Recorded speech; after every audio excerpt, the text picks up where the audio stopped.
그동안 이 하나님의 계명, 특별히 이 십계명에 대해서 이 문답을 통해서 살펴보았는데요. 이 하나님의 계명, 십계명과 율법은 물론 소율이 문답에서는 이 십계명 위주로 살펴보았습니다마는 이 십계명과 율법은 하나님이 사람에게 요구하시는 의무 조항들이고, 그것은 하나님 사랑과 이웃 사랑으로 요약되어져서 이 하나님을 사랑하고 이웃을 사랑한다라는 대원칙 아래서 다른 율법들, 특별히 십계명을 살펴보고 구체적으로 적용하는 것들을 살펴보았습니다. 소율이 문답은 이 십계명이 어떻게 우리의 삶에 구체적으로 적용되는지를 설명해 준 것인데요. 이렇게 계명을 쭉 설명해 주고 나서 오늘 82문에서 하나님의 계명들을 사람이 완벽하게 지킬 수 있는지 질문하고 그에 대한 답으로 할 수 없다, 완벽하게 지킬 수 없다라고 설명해 줍니다. 매일 생각과 말과 행동으로 계명들을 어긴다라고 이렇게 설명해 주고 있는데요. 그렇기 때문에 사람은 매일 매 순간 하나님의 은혜가 필요합니다. 하나님의 계명을 스스로는 다 지킬 수 없기 때문에 하나님의 은혜, 용서하시는 은혜, 다시 우리를 일으켜 주시고 회복시켜 주시는 그 은혜가 절대적으로 필요한 것이죠. 왜 사람들은 완벽하게 하나님의 계명을 지킬 수 없을까요? 아담의 타락 이래로 사람의 전 속성이 부패했기 때문입니다. 전 속성이 부패했다라는 것은 사람이 착한 일을 전혀 하지 못한다라는 의미가 아니라 죄를 안 짓는 것이 불가능하다, 죄를 하나도 안 짓고 온전히 거룩해질 수 없다, 온전한 거룩함이 없다라는 의미입니다. 예를 들면 물이 있는데 이 깨끗한 물에, 사람이 마실 수 있는 이 깨끗한 물에 이물질이 하나 떨어지거나 코딱지가 하나 떨어지거나 잉크가 한 방울 떨어지게 되면 이 물은 들어간 건 아주 작은 거 하나 이물질이라고 할지라도 이 물 전체는 더러워진 물이 됩니다. 오염된 것이죠. 그래서 이것은 결코 깨끗한 물이 될 수 없습니다. 흰색 와이셔츠에 김치 국물이 한 방울만 묻어도 이 옷을, 이 흰색 와이셔츠를 깨끗한 옷이다라고 말할 수가 없습니다. 한 방울만 가지고도 더럽혀진, 더러운 옷이 되는 것과 같이 사람이 타락한 이래로 전 속성이 부패했다라는 것은 전체 속성이 부패한 거예요. 전체 속성이 다 부패했다라는 그런 의미가 아니라 사람이 선을 행할 수도 있긴 하지만 그러나 온전히 죄를 짓지 않는 것은 불가능하다. 왜냐하면 더럽혀졌기 때문에, 이 부패한 속성이 있기 때문입니다. 사람은 이 전속성의 부패에 대한 신학 원리에 따라서 사람은 죄를 지어서 죄인이 되는 것이 아니라 죄인이기 때문에 죄를 짓는다라고 설명합니다. 전도서에서 전도자는 우리에게 가르쳐 주기를 선을 행하고 전혀 죄를 범하지 아니하는 의인은 세상에 없다라고 우리에게 가르쳐 줍니다. 선을 행하고 전혀 죄를 짓지 않는, 죄를 범하지 아니하는 사람, 의인은 세상에 없다라는 것이죠. 그래서 로마서에서는 모든 사람이 죄를 범하였음에 하나님의 영광에 이르지 못하였다라고 분명히 우리에게 가르쳐 줍니다. 오늘 우리가 읽은 본문대로 하면 이 전속성이 부패한 사람은 하나님을 따르지 않습니다. 성령을 거스른다라고 되어 있는데요, 성령님도 삼위일체 하나님이시죠. 우리 안에 영으로 내주하시는 하나님이신데요, 그 육체는 성령 하나님을 따르지 않습니다. 육체의 특성, 이 육체의 속성은 하나님을 따르지 않는다라는 것이죠. 따르는 것처럼 보여도 곁길로 갈 수도 있고 정반대로 대립할 수도 있고, 어쨌든 완전히 정반대의 방향을 추구하는 것도 하나님을 따르지 않는 것이고, 비슷하지만 살짝만 곁길로 가도 온전히 하나님을 따르는 것은 결코 아닌 것이죠. 그래서 죄에 대한 이 단어의 의미를 보면 관역에서 벗어난 것을 죄라고 말합니다. 하나님을 향하는 데에서 벗어난 것이 바로 죄인 것이죠. 이런 죄성, 부패한, 타락한 이 속성 때문에 사람은 율법을 완벽하게 지킬 수가 없는 것입니다.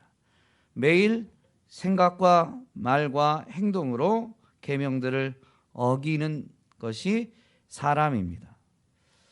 노아의 홍수는 사람의 죄악 때문에 하나님이 세상을 심판하신 것인데요, 창세기 6장 5절부터 7절 말씀해 보면 심판의 원인에 대해서 하나님이 직접 말씀해 주십니다. 사람의 죄악이 세상에 가득함과 그의 마음으로 생각하는 모든 계획이 항상 악할 뿐임을 보시고 땅 위에 사람 지으셨음을 한탄하사 마음에 근심하시고 이르시되 내가 창조한 사람을 내가 지면에서 쓸어버리되 사람으로부터 가축과 기는 것과 공중의 새까지 그리하리니 이는 내가 그것들을 지었음을 한탄함이니라 하시니라. 하나님이 물로 세상을 쓸어버릴 만큼 심판을 결정하신 이유는 세상의 죄악이, 사람의 죄악이 세상에 가득했기 때문인데, 사람의 마음으로 생각하는 모든 계획이 항상 악할 뿐임을 보시고서 심판하신 것입니다. 사람은 외모를 보게 되죠. 외모를 본다는 것은 겉으로 드러난 행동이나 어떤 누군가의 죄에 대해서 판단할 때 외모, 겉으로 드러난 것밖에 보지 못하는 사람은 증인들을 통해서 무언가 판단을 내리게 됩니다. 그러나 하나님은 중심을 보시죠. 마음과 생각까지 낱낱이 살피십니다. 사람의 생각, 그 마음의 모든 계획이 항상 악할 뿐이기 때문에 하나님이 세상을 심판하신 것입니다.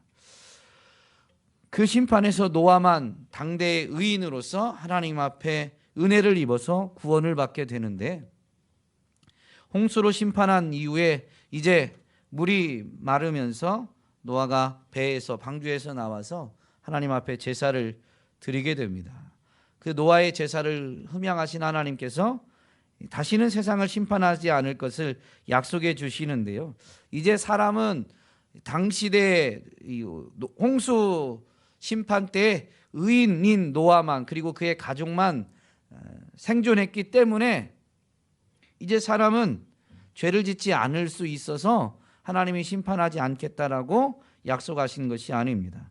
창세기 8장 21절에 보면 이렇게 그 이유를 말씀하시는데, 여호와께서 그 향기를 받으시고 그 중심에 이르시되 내가 다시는 사람으로 말미암아 땅을 저주하지 아니하리니 이는 사람의 마음이 계획하는 바가 어려서부터 악함이다.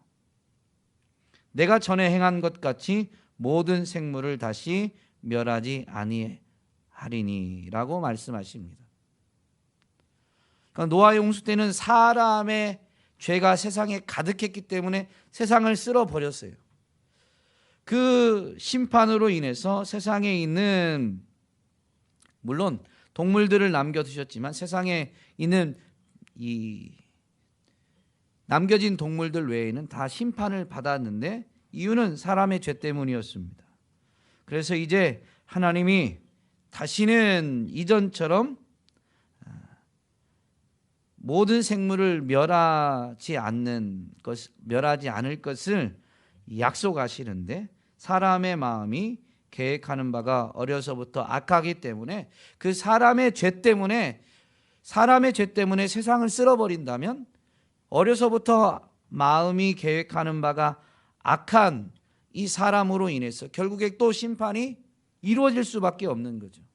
그런데 하나님이 그걸 아시기 때문에 다시는 사람의 죄 때문에 세상을 물로 쓸어버리는 심판은 하시지 않겠다라고 분명히 말씀하신 것입니다. 홍수 심판 때 의인으로 인정받은 노아와 그의 자녀들만 살아남았는데요. 이제 후손들이 번성하면서 온 땅에 노아의 후손들이 번성하게 됩니다.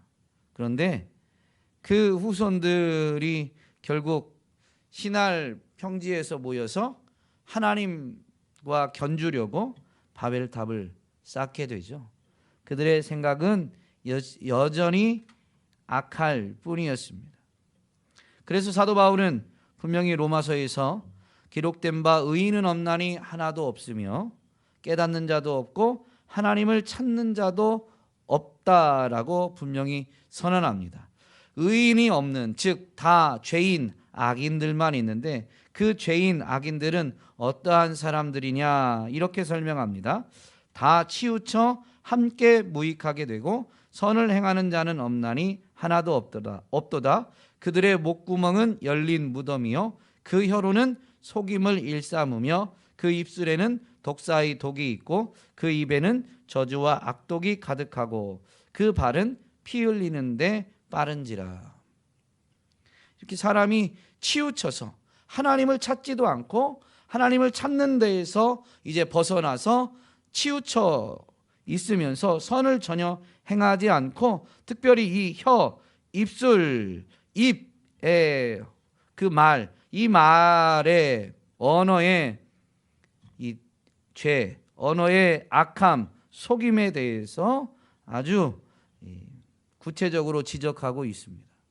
예수님은 이 사람의 말이 마음에서 나오는 것임을 분명히 말씀하시면서 마음에서 나오는 것들에 대해서 온갖 죄악 덩어리들임을 분명히 말씀해 주시죠. 입에서 나오는 것들은 마음에서 나오나니 이것이야말로 사람을 더럽게 하느니라. 마음에서 나오는 것은 악한 생각과 살인과 간음과 음란과 도둑질과 거짓 증언과 비방이니 이런 것들이 사람을 더럽게 하는 것이다 라고 분명히 말씀해 주셨습니다. 야고보 사도는 그래서 말에 실수가 없는 자라면 곧 온전한 사람이다 라고까지 가르쳤습니다. 마음에서 이런 것들이 입을 통해서 즉 언어로 쏟아져 나오게 되어 있습니다. 그리고 말에 실수가 없는 사람이 없다라는 것이죠. 말에 실수가 없으면 온전한 사람이니까요. 그러면 왜 이런 것들이 자꾸 사람의 마음에서 쏟아져 나올까요? 처음에 말씀드린 것처럼 이 전 속성이 부패했기 때문에 예레미야 선지자는 이 부패함이 매우 심하다라고 분명히 증거하는데요. 그 심함이 어느 정도냐? 만물보다 거짓되고 심히 부패한 것은 사람의 마음이라고 분명히 증언합니다. 만물보다도 더 거짓되고 부패한 것이 사람의 마음이고 그래서 마음에서는 이런 것들이 감추려고 해도 사람들 앞에서는 감추려고 해도 쏟아져 나오는 것이죠. 홀로 있을 때 독백이나 음성적 언어는 아니어도 묵음이라도 이런 것들이 쏟아져 나온다라는 것이죠. 다른 사람 앞에서는 소리내서 이런 말을 안 했을 수 있어도 마음에서 이런 것이 쏟아져 나온다는 것, 그것이 묵음이지만 소리나는 것으로 표현되진 않았지만 분명히 표출된다라는 것을 우리는 부인할 수 있는 사람은 단 한 명도 없습니다. 만약에 이것을 부인한다, 즉 나의 전 속성이 부패했다라는 것, 내가 죄인이다라는 것을 부인하는 사람은 이 성경을 부인하는 것이고 성경은 곧 하나님의 말씀이니까요. 하나님의 말씀, 즉 하나님을 부인하는 것이 됩니다. 이것은 하나님이 진리임을 우리에게 가르치는 성경 말씀에 근거하면 그 사람은 결국 거짓말할 뿐이고, 그러므로 그 말 자체가 내가 죄인이 아니다라는 것 자체가 거짓말이요 죄, 스스로를 속이는 죄임을 요한일서에서는 분명히 우리에게 가르쳐주죠. 만일 우리가 죄가 없다고 말하면 스스로 속이고 또 진리가 우리 속에 있지 아니한 것이다. 만일 우리가 범죄하지 아니하였다 하면 하나님을 거짓말하는 이로 만드는 것이니 또한 그의 말씀이 우리 속에 있지 아니하니라 라고 분명히 가르쳐 줍니다. 이렇게 사람은 전 속성이 부패해서 매일 생각과 말과 행동으로 계명들을 어기는데 왜 하나님은 계명을 주셨을까요? 이 계명은 오늘 우리에게 어떤 기능을 할까요? 율법의 용도는 무엇일까요? 구원받은 우리에게는 율법이 필요 없느냐? 필요하죠. 율법은 악을 억제하고 선을 권장합니다. 우리는 믿음으로 구원을 받았지만 여전히 이 악을 행할 수 있는 이 육체의 속성을 아직도 갖고 있고 그 육체 안에 머물러 있습니다. 그런데 이 악을 억제하고 이제 우리 안에 계신 이 성령님의 가르침과 권면, 인도하심, 감동하심을 따르는 것을 어떻게 할 수 있느냐? 이 율법, 이 말씀을 통해서 우리는 더욱 이것을 분명히 알 수가 있는 것이죠. 율법을 크게 분류하면 무엇을 해라라는 명령과 무엇을 하지 말라라는 명령으로 분류됩니다. 하지 말라라는 것은 악에 대해서, 죄에 대해서 하나님 기준에, 하나님 관점에서 악, 죄에 대해서 하지 말라라고 억제할 것을 요구하고, 선한 것은 하나님 보시기에 선한 것, 하나님 보시기에 아름다운 것은 해라, 하라라고 요구하고 있습니다. 그렇기 때문에 이 율법으로 인해서 우리는 우리의 본성보다는 조금 더 주님 닮는 성품으로 악을 억제하고 선을 행하는 모습으로 자라갈 수가 있는 것이죠. 그래서 우리는 믿음으로 구원받은 이후에도 여전히 율법이 필요한 것입니다. 즉 구원받은 성도들이 사실 어떻게 살아야 하는지에 대한 구체적인 가르침이 바로 이 계명 율법이다라고 할 수 있는 것이죠.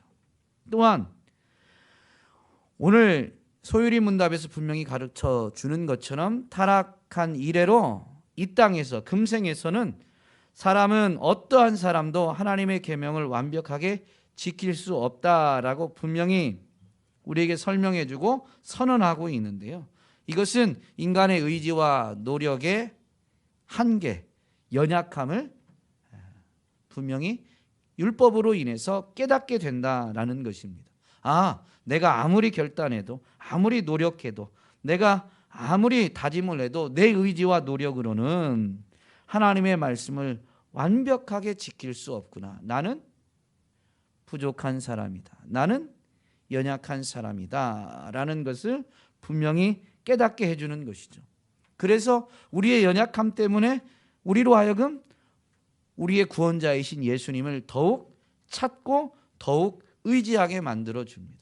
우리로 하여금 예수님을 붙들게 만들어주는 거예요. 이게 율법의 기능이다라고 사도 바울이 분명히 설명해 주면서, 그래서 율법을 예전 성경 버전, 개역 한글 버전에서는 몽학선생이라는 표현을 썼고, 개역 개정에서는 이 율법이 그래서 초등교사다, 기초 교육을 해주는 이 초등교사다라고 설명해 줍니다. 이 율법을 통해서, 계명들을 통해서 우리의 한계와 연약함을 깨달으며 우리가 끊임없이 주님을 찾고 의지해야 될 때, 그 율법으로 인해서 죄를 깨닫는 그 시점에 우리에게 필요한 것이 뭐냐? 바로 돌이킴, 회개죠.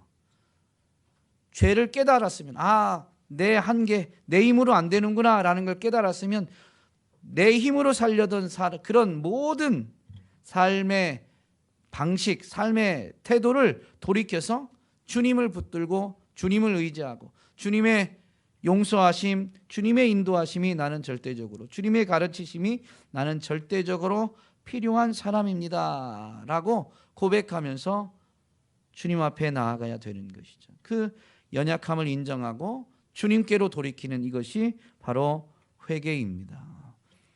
신자는, 성도는 이 끊임없는 회개가 필요합니다. 율법을 통해서 한계와 연약함을 분명히 깨닫고 끊임없는 돌이킴, 주 없이는 살 수 없는, 나는 오늘도 주님의 은혜가 필요함을, 그래서 나의 모든 삶을 주님께 맡겨야 됨을 분명히 인정하고 고백하면서 주님께 나아가는 회개 없이는 구원을 온전히 이룰 수가 없는 것이죠. 100만 불짜리 습관이라는 책의 저자인 브라이언 트레이시라는 분이 한국에 와서 강연할 때 강연 내용 중에 그 비행기를 타고 온 내용을 가지고 강연한 부분이 있습니다. 물론 그것은 성공에 대한 강연이었고 이 목표 설정이 얼마나 중요한지에 대한 이 설명으로 예화로 한 내용이지만 오늘 우리에게 영적인 깨달음도 분명히 주는데요. 그 내용은 그분이 이제 미국 분인데 LA에서 인천공항까지 비행기를 타고 오는데 비행기를 탈 때 이 비행기는 뭐 무슨 비행기 뭐 넘버나 이런 거 쭉 말하고 LA부터 인천공항까지 가는 비행기다라는 이런 안내 방송하면서 몇 시에 출발해서 몇 시간이 걸려서 몇 시가 되면 인천공항에 도착할 것이다라는 것을 방송해 준다는 거예요. 그리고 이제 비행기가 정말로 정한 이 시간에 이륙하고 나면 이제 하늘을 날아서 오는데 그때 비행기가 하늘을 날아서 오는데도 비행기가 가야 되는 길이 있는 거죠. 항로라고 하죠. 그런데 LA에서 인천공항까지 13시간이 걸리는데 13시간 동안 비행기는 항로에 정확히 머무는 것이 99%도 1%가 안 된다는 거예요. 그러니까 99%는 그 정확한 항로에서 벗어난다라는 것이죠.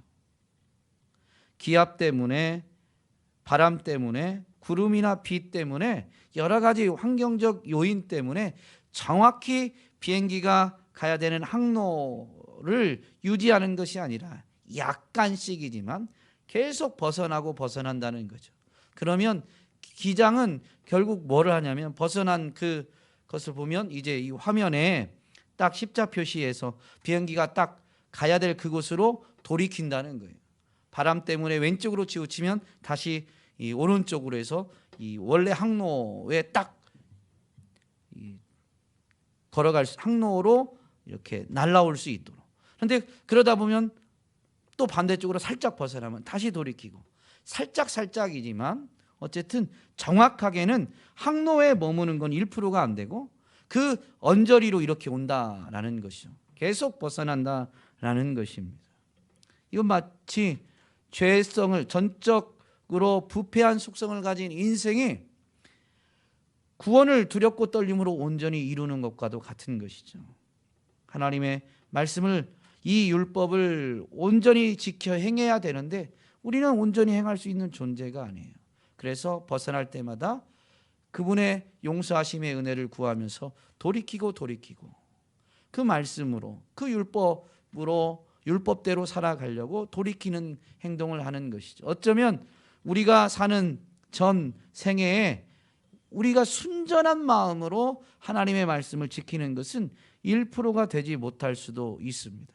근데 중요한 것은 말씀대로 지키려고 내 생각, 내 마음, 그래서 내 말, 내 행동까지 온전히 순전하게 하나님의 말씀을 지키려는 것은 1%도 못 될지라도 그렇게 지키려고 그 지향하는 것들, 그것을 추구하는 것이 바로 믿음이고 영성인 것이고, 그렇게 행할 때 정말로 우리의 생애 끝자락에 가면 목표했던 그 구원의 완성, 천국에 도달하게 되는 것이다 라고 저는 이 강연의 일부분을 들을 때 이렇게